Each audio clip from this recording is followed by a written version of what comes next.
Hi, I'm Rachel Mountain. I lead our ESG initiatives at DaVita, a healthcare services organization headquartered here in Denver.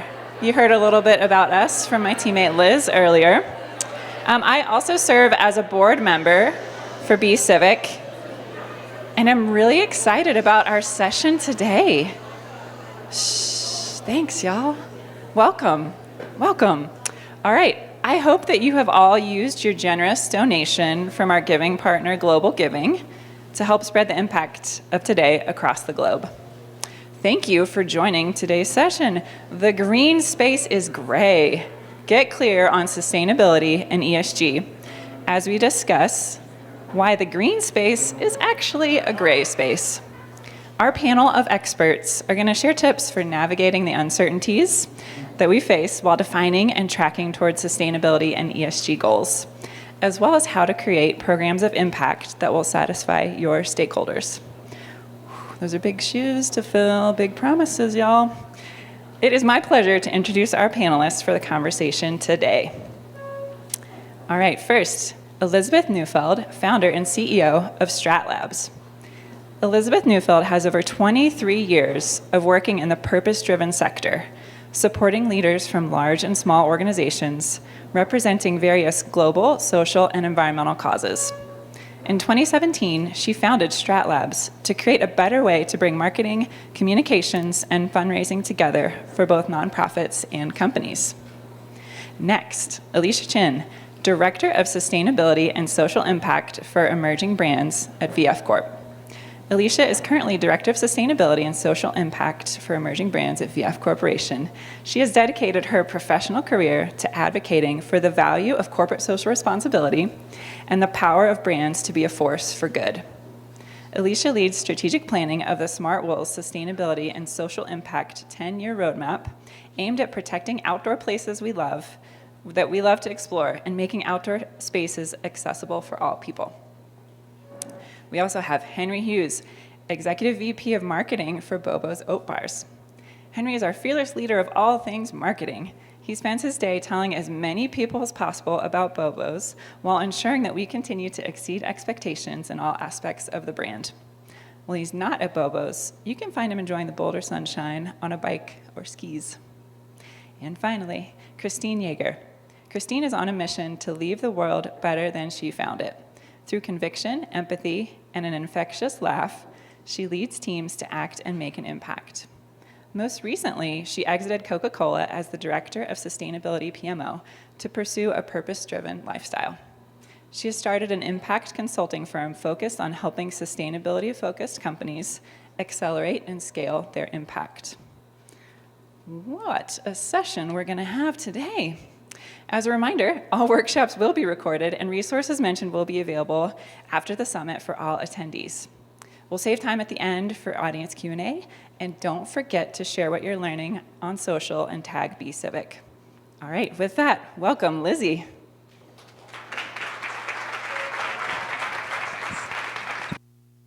Hi, everyone. Can you hear me okay? All right. Well, good afternoon. I am so excited to be here and so excited to be with this incredible group. I feel like we're a little band of travelers. We did this panel, a similar panel like this a few weeks ago at Denver Startup Week, and it was really well received. And I think the time is right to be having this conversation. I think there is just a lot of conversation around what is the green space? What does it mean? How do we define it? How do you get really clear in your goals? And how do you pick what is the right path forward for your company, because there's a lot out there. So I am Lizzie Neufeld. I am the CEO and founder of StratLabs. We are a social impact marketing, communications, and philanthropy agency based here in Colorado. We're women-owned, and we really help corporations and movements leaders power their purpose. We empower mission-driven organizations to find the soul in their work that drives strategy, storytelling, engagement, and impact. We really like to help our clients achieve their mission through comprehensive marketing, communications, and public awareness campaigns. We have a proven record of excellence in developing and implementing successful campaigns, and our approach is grounded in deeply understanding the unique needs and aspirations of both consumers and participants. We have gathered this amazing panel of experts today because we really want to understand the consumer landscape, this landscape of the green is great, or the green space. And we'd like to ask you all to share your insights and understanding on how we navigate. And then we're going to turn it over to all of you for questions that hopefully we can help solve some of your problems. So with that, I think I'm going to sit and we will get right into it. Hi, Christine. How are you? This is fun to be on a mic and not hold anything. Do you want to kick us off by talking about why you think that the green space is gray? Yeah, sure. It's not on. Is it on now? All right. Talk No? loud. Hello.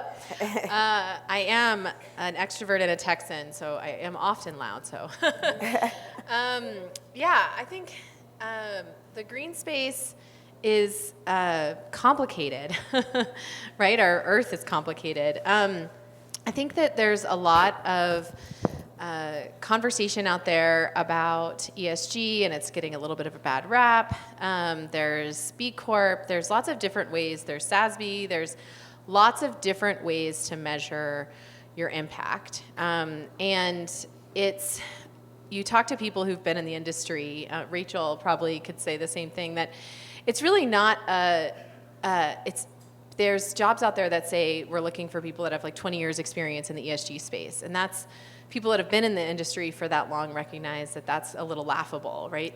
Not a lot of people have had experience in this, and the people that have had experience have been sort of pushing this boulder up the hill, and it's complicated, and it has to be tied to your business. The other aspect I think that makes the green space so gray is it's difficult to measure, and things don't always drive the same thing. So for example, carbon footprint is obviously really important, but if you were to switch all the plastic bottles at Coca-Cola to aluminum, you could triple or sometimes 6 times the carbon footprint of the business. So is that the right choice? Is aluminum the right choice? Is glass the right choice? It sort of depends on your business, and it depends on what you're trying to drive. We obviously want carbon footprint to go down. We also want plastic waste to go down. So it's very complicated to choose the right step forward for your business. It's true. And there's just a lot of uncertainty as well, I would say. Yeah. Henry or Alicia, do you want to add to that and why this green space is so gray? Yeah, I was going to say, so I started my career, 15 years ago now as a sustainability consultant, and the, I guess, motivation for a lot of companies to start doing this work was, more of a value add or risk. And now we're seeing that conversation again over those past 15 years really change from more reporting, and our consumers are asking for it, and now regulation is really becoming a huge driver for that. So again, in terms of why it's gray, I think we just had to continue to navigate the stakeholders and all those requirements that are coming through. But then also internally, right, what is motivating our company and our leaders to really care about this. So as a sustainability practitioner, I think we all know that we have to just speak many different languages and put on many different hats and really understand how to, again, navigate the gray waters and what is the main topic or key issue of the moment. Yeah, and I'll just say from an emerging brand perspective, I think, a big challenge is there's no roadmap. There's no, you're at this size, these are the steps you need to be taking when you're at this size. And obviously as a, smaller brand, cash is king. There are a lot of other pressures to keep the lights on in a business. And I think, finding a way to get to the point where you've scaled the business enough that you can start to resource some of these efforts, is very important. But there's no clear path, right? To kind of what everyone's saying is, it's always changing, and every stakeholder you talk to is kind of a different. You have to approach it in a different way, when you're trying to get their buy-in. So, Alicia, can you talk a little bit about how your team has navigated some of these uncertainties? So, what are the things that you do either from a risk management side or just to get things answered, questions that are coming up? What is your team seeing as it relates to that? A lot of consultants so, to help us navigate. No, I do think, making sure that we're well aware of all the regulation that's coming down the pike, doing materiality assessments, coming to conferences so we can understand what is the next big issue that we need to continue to keep our pulse on. So I lead sustainability for a brand known Smartwool, and for us, the consumer is king, right? And so how do we make sure that we're getting those consumer insights, really understanding what they want from us as a brand? So for example, Smartwool is known for socks, and socks are not really the most, they're thrown away a lot, right? You lose a pair, you lose one sock, you can't have it. And oftentimes you can't donate them, you can't recycle them. And so we knew that this was a big impact for our brand. And so we wanted to make sure we were going out to our consumers to understand, what can you do with these socks? What do you want from us as a brand selling you these socks? What do you need? And the majority of our consumers were saying, yeah, we want to be able to have a sustainable option here. And so we knew, okay, let's take that leap and provide that consumer solution to them. And so we launched what we call the Second Cut Project, in which we collect any and all socks. And we found a great partner. They're called Material Return. They're based in North Carolina. And they actually help us recycle those socks. Initially, we collected the socks to turn into a dog bed, which was really fun. But then ultimately, we've actually taken those socks that we collected and turned them back into a sock. So again, that true circularity story.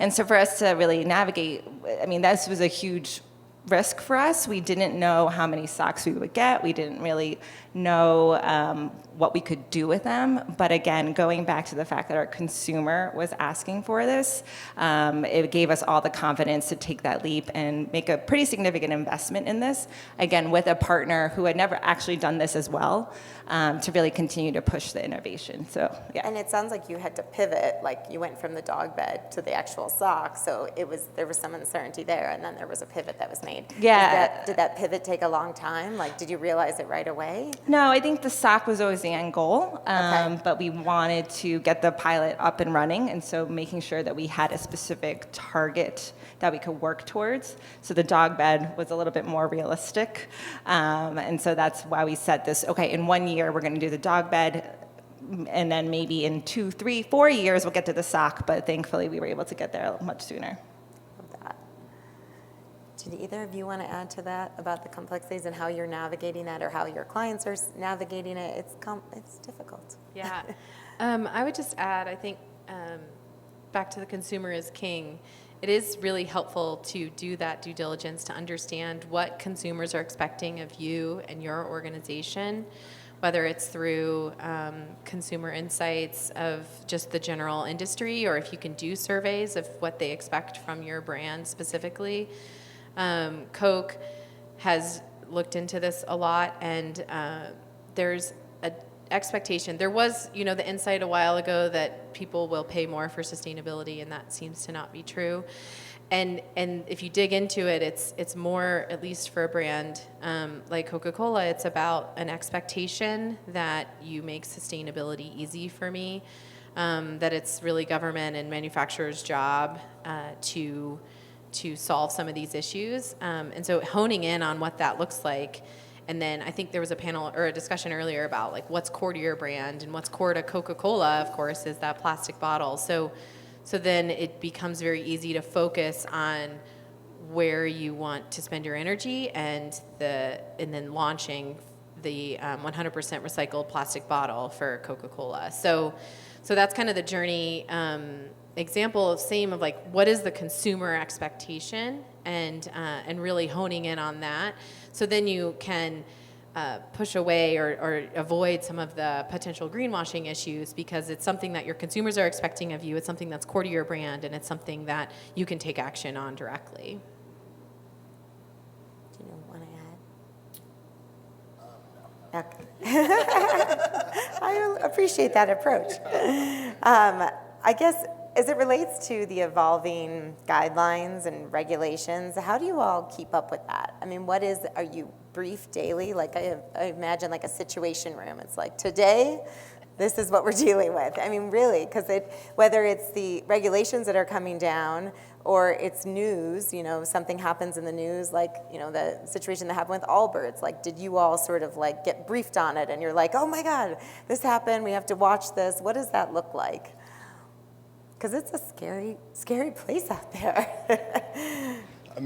Yeah, I mean, I'd say for us, we're putting a lot of effort into setting our baseline right now and kind of tracking, understanding where we're at with our ESG scorecard. I think, we have a lot of different, our customers are coming to us and saying, sustainability is now on our roadmap and we need to map our supply chain, and we're getting some of that, from our consumers. We know from our customers, we know a lot more of that is coming. Walmart's talking about it, Costco's talking about it. We know that this is going to continue to be a bigger and bigger, focus for those organizations, especially with some of the regulations coming down the pipe. But our big focus is we need to figure out where we are today and start doing our own work on how we want to, what we want to do as a company. So we're not reacting to every time, our buyer needs a sustainability story, they're kind of knocking on our door and asking what we do. We want to be really proactive about what we're doing. And, to your point about being core to the brand, we understand that this, our organization is adapting to the new environment, and we want to make sure that we're doing it on our terms, not getting pulled in a bunch of different directions by kind of external parties. Yeah, that's a great point. Like focusing and knowing what's critical for your brand allows you to kind of navigate the noise a little bit better, right? When there's a lot coming down from Europe or California or wherever, there's lots of regulation coming. And knowing, having that sort of baseline and understanding really helps. I think it's something that at Coke we did a lot, as well as like understanding where do we sit in the competitive landscape, and then where are those risks based on the regulations coming. But then there's also, of course, the whole public affairs and communications team that keeps us all informed, and there's newsletters, and there's a lot of noise out there, and staying true to what's where you are and what's material. Back to you mentioned the materiality, like understanding what's material to your business really helps get rid of the noise. Yeah, I think for VF, we're very fortunate to have a lot of resources focused on this, right? We have people focused on EMEA regulation and government affairs. And on our sustainability team, we have someone who's focused on all the upcoming regulation as well to keep us informed. And then across, we're a very large organization, but across the entire company, really creating these task force that can really coordinate across all the brands, the sustainability team, our traceability teams, right? And how are we actually then executing against it? A big conversation or topic right now, particularly in the apparel space, and I think consumer goods in general, right, is the digital product passport legislation in the EU. And what does that mean for us? How much do we have to report? What data is that? And it's so nebulous right now. I was just at the Textile Exchange Conference in London a couple of weeks ago, and there was a whole session on it, and someone was asking, well, what can we do now to prepare for this, right? Because we don't even know when the legislation will happen. And all the experts had no answer, right? So it's going back to the topic of this conversation. If those who there's just still so much we don't know. So how can we just start to put in the processes in place right now to make sure that we are prepared when it starts to come down? So again, thinking through worst case scenarios in terms of data that we could need to be reporting, making sure we know all of our vendors and stakeholders in our supply chain, building relationships with them right now, so that when the legislation does come down, it won't feel as daunting. Yeah, I found on this website, looking into like B Corp versus SASB versus all the different ways to, and it was a matrix of like across the process of, where you might capture your data and then who the stakeholders might be that might consume this data. And I mean, it was what you call an eyesore chart, right? Like it was just regular, just measurement option after measurement option after measurement option that all did different things. And you hope that eventually some of this will start to coalesce, right? And the more you measure, you probably it'll be more exhausting, but you might be a little bit more prepared as these regulations pass. I mean, in the EPR here in Colorado, there's still a lot of rulemaking that hasn't happened for all these EPR bills that have passed. And so there's still a lot of uncertainty about what data will need to be captured. And yeah, I guess that's why it's gray. Yeah. And I think what's really important is that the data, the communication shouldn't sit with sustainability team, right? It really shouldn't. This is vital and essential to all of our businesses. And so it's not just the one person, right? Again, we're all very small teams. It shouldn't be on the one person to really start to make all those connections. It really needs to be coming from the top. The top needs to be fully aware of what is happening so that they can really put the right practices and processes in place. And I would imagine also determine how to communicate and communicate with the general public, communicate with boards. I mean, I think that makes the area that much grayer, because you're trying to communicate all of this information that you're talking about, to your point about there's a zillion different ways that you can measure, and then who needs to know what, and how do you communicate that to the consumer? Does the consumer need to know this information? You know, you mentioned earlier that the consumer, is driving a lot of this decision making, but if we're not communicating what's being done to the consumer, then how do we even know that there's an impact? Like, it's, so because I'm in this marketing comms world, I bring it back to communication, and maybe Henry, you could weigh in on that, but like, how do you communicate all this, and who's responsible for it, and what matters? Like, what pieces of it does the consumer need to know, the board, all of that?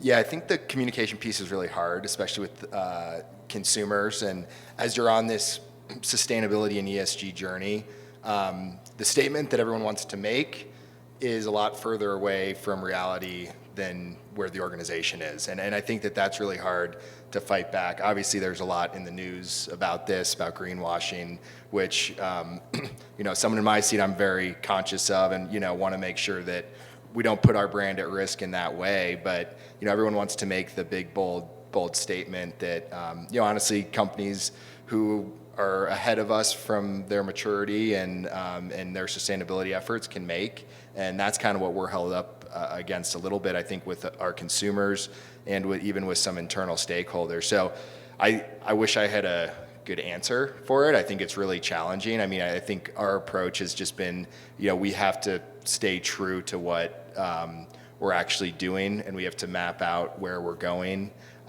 Measurement is very important for us. We're at the stage where we're just starting to wrap our arms around everything. We just, a year ago, moved into a new 125,000 square foot bakery, consolidated three facilities into one. And, we kind of started there with a blank slate. It took us, 9 months to kind of understand our baseline so that we could start to make some the correct moves, I'd say, on our sustainability efforts and understand where to resource. So, you got to find out what to measure, and then, you got to start by measuring so you know kind of where to prioritize your efforts. Yeah, and I think the consumer doesn't always understand the total landscape, just because it's confusing, right? So, consumers generally understand recycling because we've been talking about recycling for decades, right? It's been in your schools, it's in mainstream media. I mentioned, it's just constantly talked about. Carbon footprint is much more complicated and much more difficult to understand, and so consumers don't generally, based on the data, understand really what a carbon footprint is, or whether, if you claim it on your package, what that really means. And is recycling the right thing that consumers should understand? Shouldn't they better understand carbon footprint? Because that's obviously what's, so it's not necessarily the right thing that you should be doing just because the consumer understands it. But if you're going to claim it on your package, you got to make sure that they actually understand what it is that you're claiming. I was to say to Henry's point about greenwashing, I think also another, on the flip side, I do think what they call green hushing, right? Is that the new term? That's also dangerous because if we aren't allowed to really talk about the work that we're doing, then consumers are never going to know. They're not going to be educated. If companies aren't allowed to set bold targets, then they have nothing to work towards, right? So I do think that there is that balance. Yes, we need the data, but in terms of engaging with consumers and the general public, you do have to be simple. To exactly your point, which then could put you up for greenwashing. So I don't know. I don't have the answer there, right? But I don't think that the answer is not saying anything. And so how do we educate the consumer in the right way? How are we able to still put out those goals and communicate about what we're doing, right? It's a journey and all of that. Yeah, I will add one more example. So Coke switched their green packaging for Sprite over to clear. And that was really a push from the nonprofit landscape, right, or the environmental landscape, like that the green plastic is degrading the bale at the end of the recycling step, right, without coming out of the materials recycling facility. So that is complicated. It just took me a little while to describe that to you. So putting that on a package is not easy, and nobody really. And it's not more recyclable. It's technically still recyclable as green. It's just less good for the recycling stream. But it's a really well received from the Ellen MacArthur's of the world and some of these other really important organizations who are driving circularity. And so then we had to figure out a way to talk about it from a consumer standpoint. So I think it was new, same drip, new sip, right? So it's the bottle is new, but the Sprite is the same, so people didn't think it was a different product.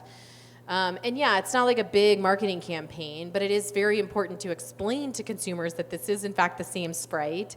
And it's very important that Coke did that because it needs to be done, right? We do need better material coming through the system in order for there to be more material to put back into plastic bottles.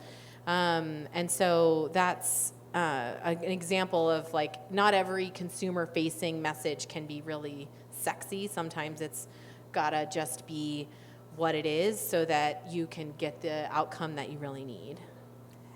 And we're talking a lot about the E in ESG, which is interesting because I think it's so confusing and there is so much there, and we could go on and on and on about, this piece of things. I'm also kind of wondering about the S, and I know, Bobos does a lot in this space, as does the F Corp and their brands and Smartwool and Coca-Cola, but I'm just kind of wondering, is it the same? Is it that the E is just so complicated, and because of all of this, then companies end up leaning more into the S and marketing or talking more about the things that they're doing on that side? Are they connected? Does it matter? I mean, what are your kind of thoughts on that? And I know Bobos has done a lot in this space.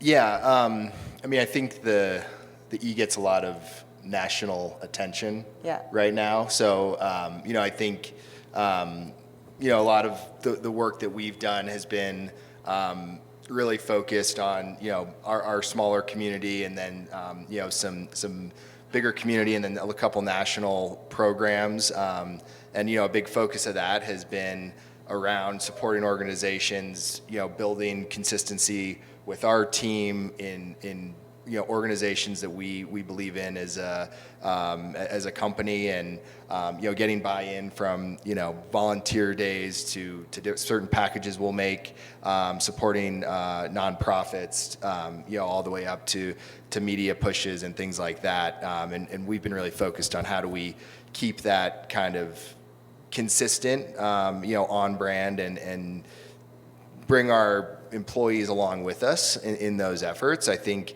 we're really proud of a lot of the work that we've done. I think ultimately the E gets a lot of the national attention. There's in my opinion, a clear kind of environmental standard or goal in consumers' minds today about what exactly a company should be doing. And I think as we talk about communicating to consumers, I think one of the biggest challenges is, as a marketer for Bobo's, I'm a little selfish and I want to present what we're doing in the best possible way to make you buy more Bobo's, and every company is out there doing that. So when it turns into a marketing communication tactic, there's a lot of different ways to spin the information to make things sound more attractive for a certain brand, which I think leads to the confusion because there's not a clear standard or goal. There's kind of, one company's talking about it this way because it makes them look a little bit better. Another company's talking about it in a different way. And I think from a consumer standpoint who's just bringing all this information in, it's really hard to kind of, decipher.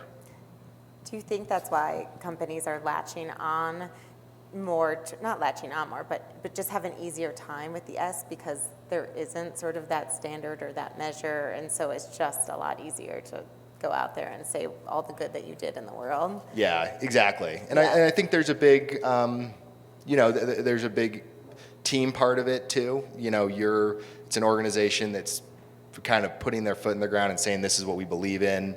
For internal stakeholders, I think as much as the external stakeholders, and the ability.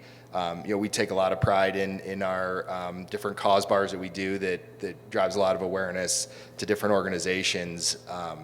But I think it's really important for us to get our team really excited about the brand that we're building as well, and it kind of funnels through all the stakeholders, and then I think the consumers, it just builds another layer of the brand. It's not going to be the first thing that we talk about with a new consumer, but it's going to be a layer of the brand that just builds more loyalty and passion around the brand because we're really something that they believe that they believe in. Sorry, you were going to say No, I something. was just say I think it's interesting because I do think actually internally the S, at least my experience, isn't always easier. On the environmental side, we have exactly what you were talking about, Henry, like science-based targets. People can wrap their head around that.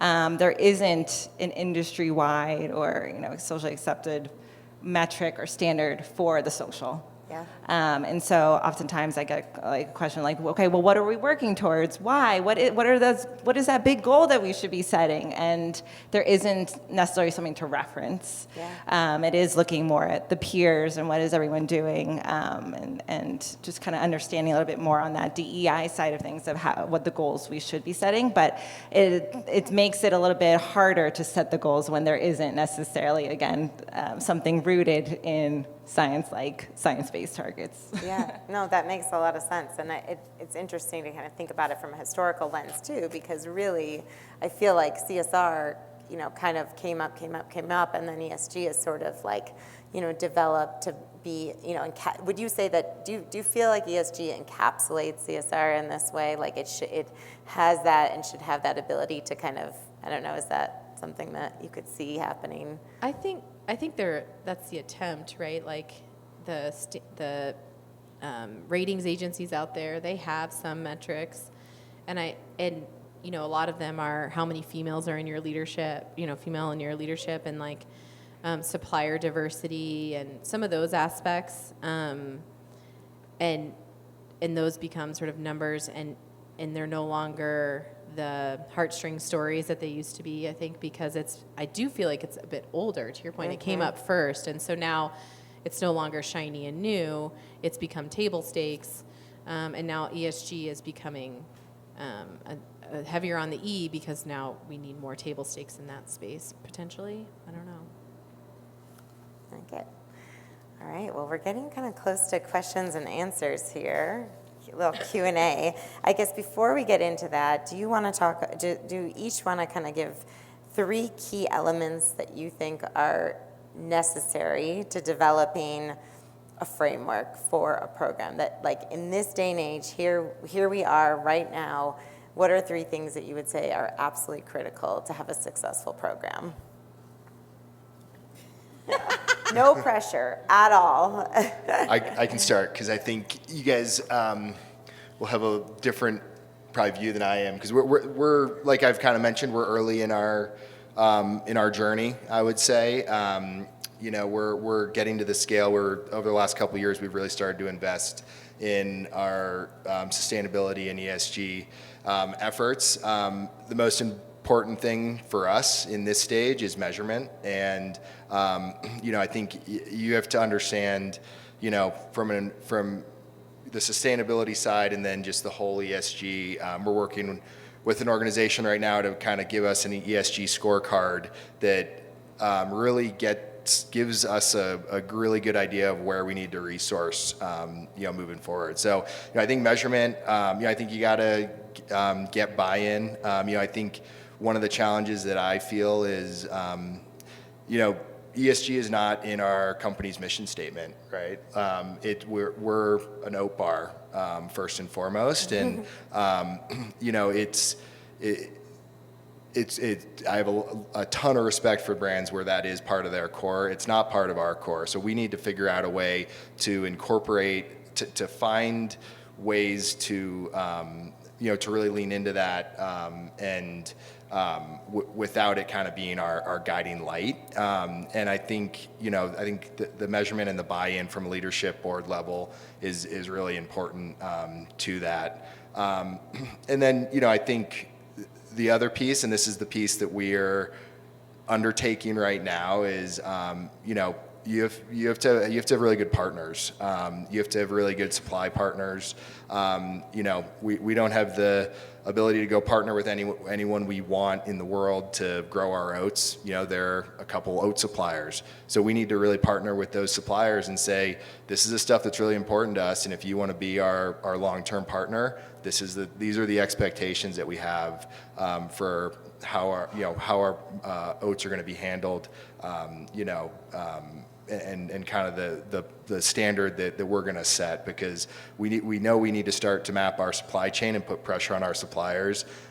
We have to get the scale to do that, and I think that we're starting to get to the point where we can get glyphosate testing on all of our oats and have that mandated on in every crop and things like that our supplier wasn't doing before we really leaned into that. So you got to find those partners that are really partner with you on the journey, because I really believe, like we've kind of talked about, this is a journey, and I don't think anyone really knows where it's going to end up or where it's going to go, which is what makes it so great. So Fun too.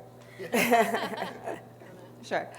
I agree with measurement, and like I said originally, materiality and really knowing where your impacts are. For example, for Smartwool, up to 50% of our product's carbon footprint comes from on-farm emissions from the sheep. And so that has really led us to double down and say, okay, we know where we need to focus on in order to really make an impact here, and that's on our materials. And so I think that can give you a really clear lens in terms of where you should be focused. I think also, like we were talking about, regulation, policy, keeping that all in line, because that is just coming down fast and furious, and really going to affect all of us, and what we should be focusing on, how we should be measuring, what we should be measuring. And then I think lastly, it's, and we've heard it a lot today, but just knowing who you are as a company and your brand, staying true to your purpose and your values and what you stand for, what your role is that you should be playing in the industry and in the space. Again, I think that really helps give true clarity in terms of where you should be prioritizing, focusing on, because there's so much that we all can get after and should, but we all have limited bandwidth, resources, and time. So I think that those three areas, in addition to what Henry said, I'm sure what Christine will add on to, will be helpful in terms of a framework. Yeah, I think just to sort of reiterate a little bit, this concept of materiality tying to, I think adding on the aspect of like tying that to your P&L. So what part of your business is driving your biggest environmental and social impact, and how are you making money off of that or not, to then really double down that focus on where do you need to grow, and how can you leverage that P&L to potentially affect that E&S impact, right? Will really help you with your stakeholder conversations, because at the end of the day, the CFO is looking at the P&L. So the being able to link that back to the P&L and where you're driving your profitability is really critical. And then the other, I would repeat materiality and measurement, but I would also say understanding your consumers' expectations of your company. We're all consumer packaged goods, apparel, like we're all stuff that you're buying. If you're a service or something else, the S may be even more important, right, for what you're doing. Because you're not creating packaging, or you're not, I was talking to somebody earlier, they have zero scope 2 emissions, right? They're a software as a service. So really understanding where your impact is and what your consumers are or your customers are expecting from you in their overall ESG agenda can be really beneficial to, again, getting back to that stakeholder buy-in. You mentioned it too, the customers, right? Your customers asking for this stuff, that becomes really powerful to your leaders. Yeah, and I'll add to that as we kind of close it up here, and I think it's interesting. I would add the data and storytelling piece too, because I think being really clear on what story you want to tell, how you want to tell it, who you're telling it to, and how you talk about what you're doing right from the get-go. So if you're resetting, let's say 2024 on January 1, I think it's thinking through the data and even the P&L piece. I mean, the P&L tells a story. It tells a story of success. It tells a story of a company who, cut costs in order to do X, or a company who increased their costs in order to do, in order to see X as a result. So I think the data piece and the storytelling pieces should also always be part of the framework. That's a bit, I'd be remiss without saying that, but because that's how we view it and that's what we get asked to support. But I do think it's really critical. And what we have seen on our side is like the clients who get stakeholder engagement early on, who, set that up for success and see that, kind of story get developed, as soon as you can, but it's, it changes over time. They're the ones that have less stress about the greenwashing or the green hushing because they feel confident and like, this is the story that we will tell and this is how we're gonna go about it. And we're gonna back it up with these data points. So I can leave it at that. With that, I think we can turn it over to all of you. You wanna take one of those? So what questions do you all have for this incredible group of panelists? Oh, right here. Hi. Oh, Do you want to can you hear me introduce okay? yourself and say what company you're with too? Sure. Oh, there we go. Thank you, whoever did that. I'm Nina Tamayo. I'm with Persephone, greenhouse gas nerd, so maybe a more technical question. But how do you manage greenwashing internally, specifically thinking with 2030 targets on the horizon? Have you had to have conversations with leadership regarding decoupling growth from emissions? Great question. Alicia's like, oh. So at VF, we have a very intense process in terms of legal review and making sure that we aren't, going out and greenwashing. In terms of if we set a goal, that gets reviewed by the executive leadership team. We have a disclosure committee. Again, we have to make the case to show that, yes, we actually do have a path. This is realistic. Of course, with the 2030 goals, VF has set science-based targets, and we do know that there is still a gap. Even if we did everything we needed to, there is still a gap, what we call the innovation gap, right? But knowing that there is this uncertainty, again, it is more of, do we have a case to move forward? And again, like I was talking about, I do think that setting these goals is really important, because if we didn't, then our leadership really wouldn't put resources behind it in order to get us there. And so I think there's that balance internally of how we have that conversation with our executive leadership team. And also say Jeannie here, who leads sustainability for VF, maybe she has more insight if you want to find her afterwards. But yes, I do think, again, there's a lot of scrutiny internally over what we go out publicly with, because we know that there have been a lot of lawsuits.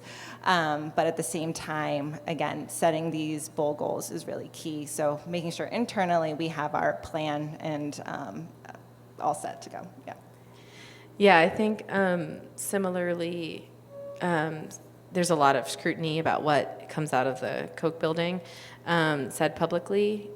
But I think one of the things that the team did at a global level is they got some of these sustainability commitments added into the incentive structure for the corporate leadership.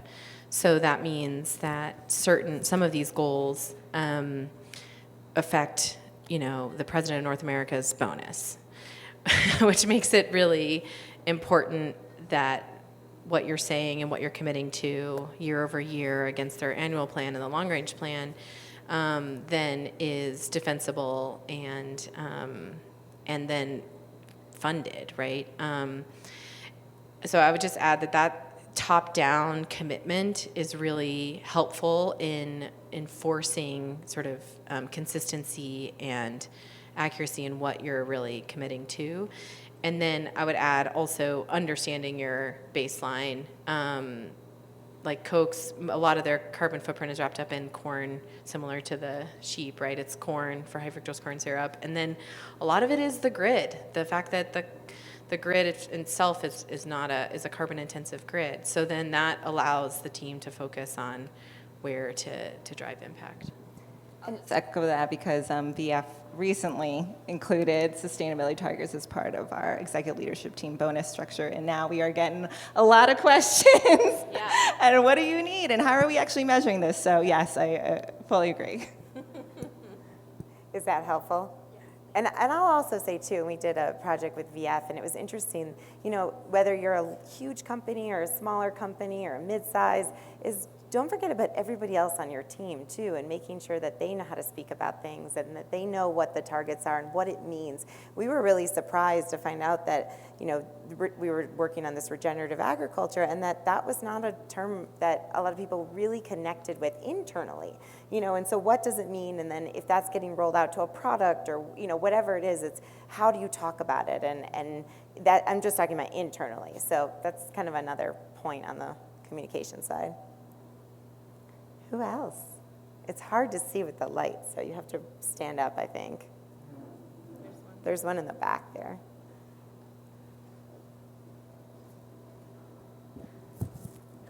Hi, thank you all. My name is Annie, and I'm the head of community impact for Contentful. And I'm a team of one, and I oversee 3 different pillars, and climate is just one of them.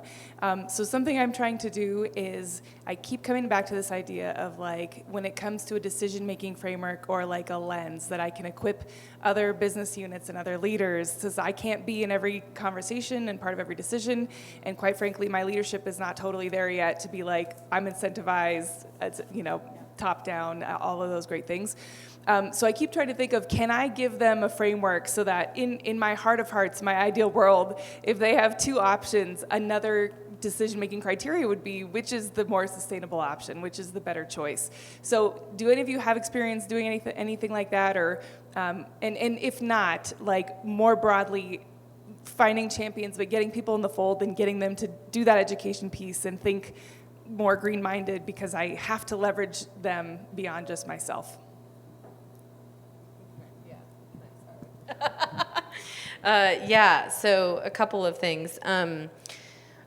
So one is we built a framework and a training really for our sales team, because we get a lot of customers, Walmart, lots of customers that are especially colleges and universities, who are coming to their customer team, to the Coke customer team, asking for we want a sustainable solution. So we built out, here's an education of what our goals are, but then here are tactical toolkits of executions you can go do with your customer. And that became really powerful because you could give that we have a bottling network at Coke, so you could give that to the bottlers, you could give that to the customer teams, and those are tactical things that they can go do today with that customer. And it's probably not always going to be the most scalable, for example, it's probably going to be a drop in the bucket of Coke's total billion pounds of packaging that they buy every year.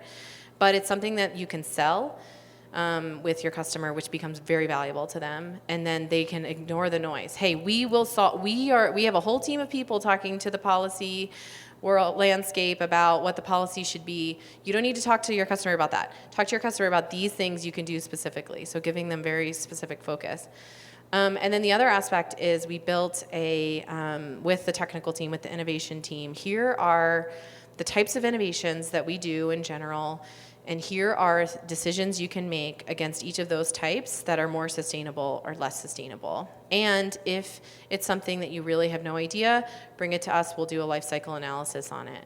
But generally pick recycled PET instead of virgin PET if you can, right? These types of sort of simple decisions that you can make that they can have ownership of, right? It can't be things that they have no control over. It has to be things they can control, and then sort of train them on that.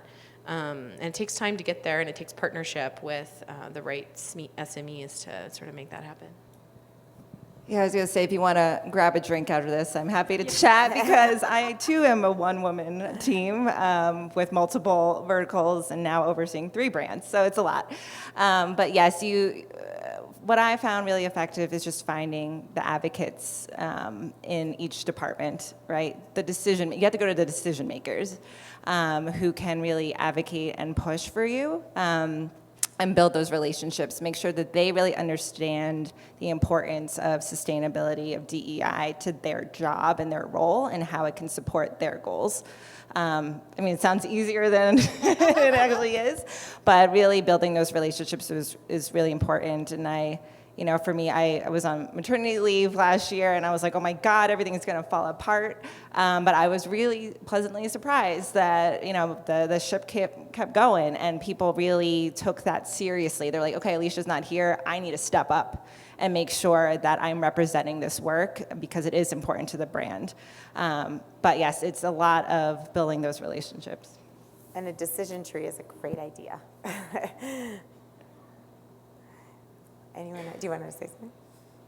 No, I don't have much to add. This has been very helpful for me, because I'm in the same boat. I think we've talked about it a little bit, but whenever you can tie it back to financial impact or efficiency, that's how I handle a lot of things with our operations team in our bakery is, framing it as